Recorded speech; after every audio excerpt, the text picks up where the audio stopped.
आइए दोस्तों, आपको बताते हैं संगीत सोम जी से जुड़ी कल की बड़ी खबर। संगीत सोम सरदना विधायक हैं और सरदना में आमंडी समिति में आयोजित दीपावली मेला उत्सव 2021 का शुभारंभ करने पहुंचे।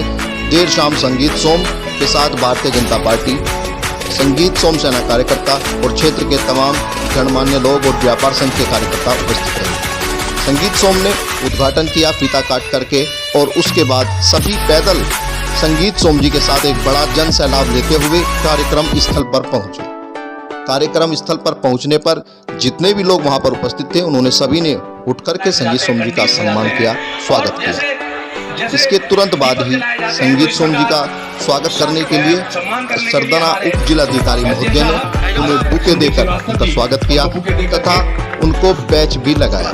माननीय विधायक जी का सभी लोग सम्मान करना चाहते हैं। इसके बाद संगीत सोम जी ने कार्यक्रम के स्थल मंच पर पहुंचकर मां भारती के समक्ष पहुंचे और दीप प्रज्वलित गणमान्य लोगों के साथ दीप प्रज्वलित किया तथा पुष्प मां भारती के समक्ष भी चढ़ाए। उसके बाद अलग अलग कई प्रकार के मैजिशियन और सांस्कृतिक कार्यक्रम हुए जिनका उन्होंने लुत्फ उठाया और उसके बाद कार्यक्रमों में अपना संबोधन किया, जिस संबोधन ने सभी का दिल जीत लिया।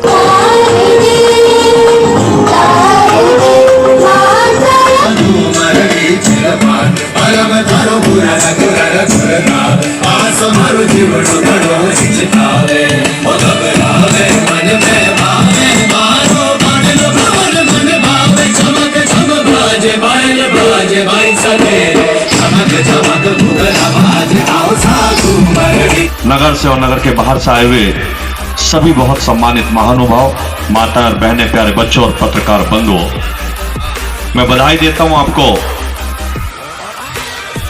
ये 7 दिन चलने वाले मेले के लिए।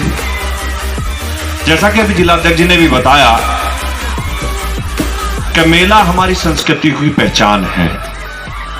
मेला आज से नहीं, मेला मुद्दत से पीढ़ियों दर पीढ़ियों दर चलता आ रहा है और सरकार की यही प्राथमिकता है कि जो हमारी संस्कृति विलुप्त होती जा रही थी, जो हमारे बच्चों को जिनसे संस्कार मिलते हैं वो विलुप्त होते जा रहे थे, उन्हें दोबारा से जागृत किया जाए।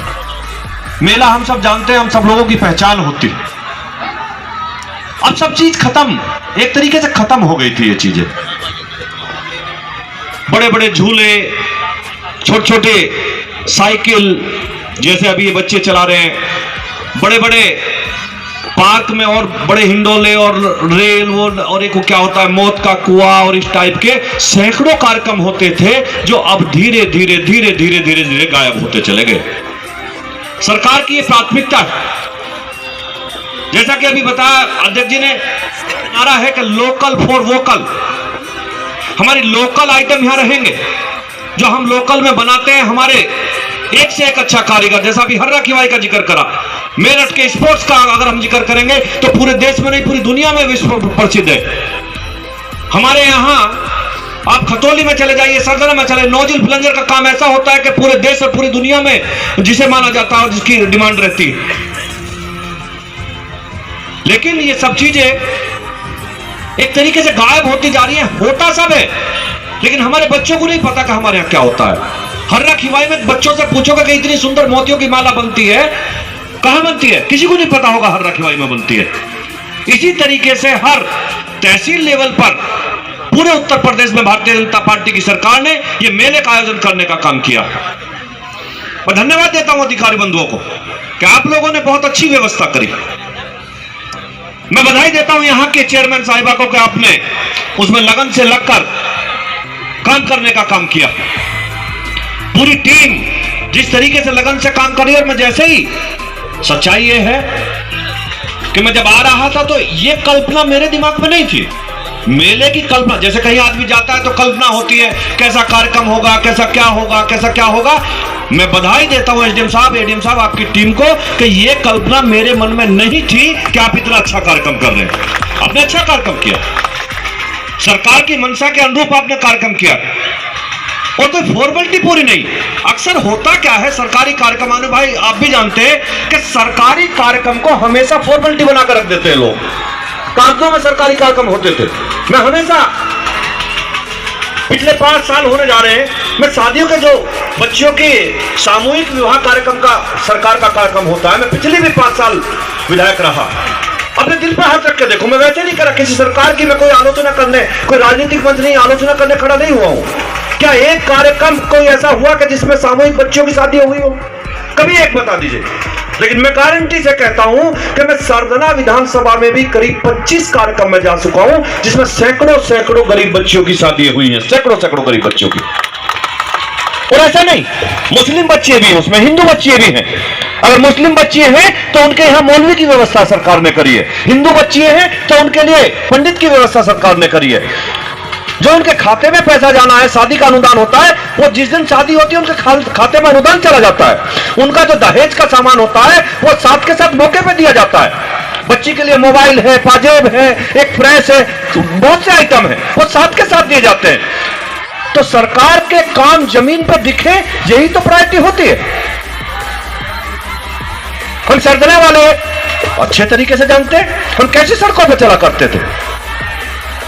ये विधायक कौन होता है बनाने वाला? ये सरकार बनाती है साहब, सरकार की इच्छा के अनुरूप बनती है। इतनी अच्छी सड़क हमारे सरदना में बनी है, बहुत लोग आते हैं, दिल्ली से भी आते हैं। मैं अभी पंकज चाली जी के यहाँ एक कार्यक्रम था, उसमें गया था, तो दिल्ली से लोग आए हुए थे, तो वो हजरत ईमानदार से कहते हैं कि विधायक जी हमारे तो दिल्ली में ऐसी सड़क नहीं जैसी सरदना में बन गई है। मैंने कहा तुम कार से आए हो, अगर सरदना की एसी बसों में चलोगे तो ये भी कहोगे कि दिल्ली में ऐसी बसें नहीं है जैसी सरदना में चलती है। सरदना अकेला कस्बा उत्तर प्रदेश में जिसमें ऐसी बसें चलती हैं। मैं अक्सर करता हूं इस काम को, सुबह के टाइम, शाम के टाइम में कस्बे में घूमता हूं। अभी भी मैं आया तो मैंने एसडीएम साहब को फोन करा, पूछे कितने बजे आना है, कि 6:30 बजे। मैं 6:30 बजे पहुंच जाऊंगा, आधे घंटे का समय मेरे पास है। तो मैं अभी चौपले में उतरकर वहां से पैदल फिर दुकान वालों से मिलता हुआ आया। मैं सभी ठेली वाले, पटरी वाले, दुकान वालों से मिलता हुआ, मैंने हर आदमी से पूछा बताइए क्या दिक्कत है, जो मैं अक्सर पूछता हूं, हफ्ते में 1-2 बार जरूर करता हूं इस काम को। हर ठेली वाले ने, हर पटरी वाले ने एक ही बात कही कि विधायक जी पिछले 5, 7, 10 साल से कस्बे में दिक्कत ही कोई नहीं है। मैंने कहा क्यों? कि सबसे बड़ी बात तो ये हुई है कि इस कस्बे से गुंडागर्दी का खात्मा हो गया, और कोई भी काम करने वाला, ठेली वाला, पटरी वाला, व्यापारी, वो हिंदू हो या मुसलमान, किसी भी कीमत पर गुंडागर्दी को ना पसंद करता है ना चाहता है। गुंडे तो चंद होते हैं, गुंडे होते हैं। जैसा अभी पहले कहा कि गुंडे भागे, अरे चंद गुंडे थे भागे, वो चंद गुंडे ही तो कस्बे का माहौल बिगाड़ने का काम करते थे। और मैंने तो जब पहली बार चुनाव लड़ा था तो मैंने कहा था कि मैं कुछ करूं या ना करूं, इस कस्बे से गुंडागर्दी को जमीन से खत्म करके रख दूंगा, ये मेरी पहली प्रायोरिटी है। और आज आप अपने दिल पर हाथ रख के देखिए कि क्या गुंडागर्दी खत्म हुई या नहीं हुई कस्बे से। क्या माहौल कस्बे का रहता था, हमेशा खराब माहौल रहता था। और हमारे कस्बे में भाईचारा आपस में बहुत अच्छा है। हम कोई भी बात होती है आपस में बैठ लेते हैं, कोई बात होती है हम अनु भाई को फोन कर लेते हैं, बताइए अनु भाई कैसे करना है इसमें। चेयरमैन साहब हमें फोन कर लेते हैं, विधायक जी इसमें ऐसे कर लेते हैं, ऐसे कर लेते हैं। लेकिन हम सब मिलकर अपने कस्बे का कभी माहौल नहीं बिगड़ने देते, क्योंकि जिस कस्बे का माहौल बिगड़ जाए, मैं दावे के साथ कहता हूं, वो 20 साल पीछे चला जाता है, वो कभी तरक्की नहीं कर सकता कस्बा। आज आप बाजार में चले जाइए, मेरठ से अच्छे शोरूम कपड़े के, जूते के हमारे कस्बे में आपको मिलेंगे। उसका कारण केवल यही है कि हर व्यापारी को विश्वास जमा है कि मैं यहां सुरक्षित हूं, मेरा व्यापार सुरक्षित है, मैं जो पैसा लगा रहा हूं वो मेरा सुरक्षित है, इसलिए उसमें भरोसा जमा है। नहीं तो आप भी जानते थे व्यापारी की क्या स्थिति कस्बे में होती थी। बिजली कितनी अच्छी आती है सरकार, मैं फिर कहता हूं ये सरकार की देन होती है, सरकार की मंशा के हिसाब से होती है। बिजली की हालत खराब थी, आज अच्छी बिजली आ रही है, अच्छी सड़कें हैं, यूनिवर्सिटी बन रही है, दुकानें हैं, शोरूम है। और जिस तरीके का ये कल्चरल प्रोग्राम इस मेले में होंगे, उसमें मुशायरा भी होगा, कवि सम्मेलन भी होगा, और कल्चरल प्रोग्राम अधिकतर होंगे, वो हमारे आपस के भाईचारे को जोड़ने का काम करेंगे, हिंदू मुस्लिम एकता का काम करेंगे। यही हम लोग चाहते हैं, यही हम लोगों की प्रायोरिटी है। तो भगवान राम के यहाँ आप लोग जो जाएंगे उनकी नगरी में, तो हमारी भी वहाँ एप्लीकेशन लगा दीजिएगा एसडीएम साहब के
should grow feathers and see this too.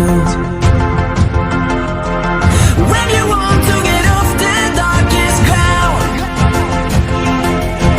but gravity pulls you straight down. आवश्यक सूचना आगामी 8 नवंबर 2021 से 15 नवंबर 2021 तक मर्यादा पुरुषोत्तम भगवान श्री राम जी की कथा सरदना में करा रहे हैं हिंदू हृदय सम्राट। आप सभी सादर आमंत्रित हैं। जय हिंद।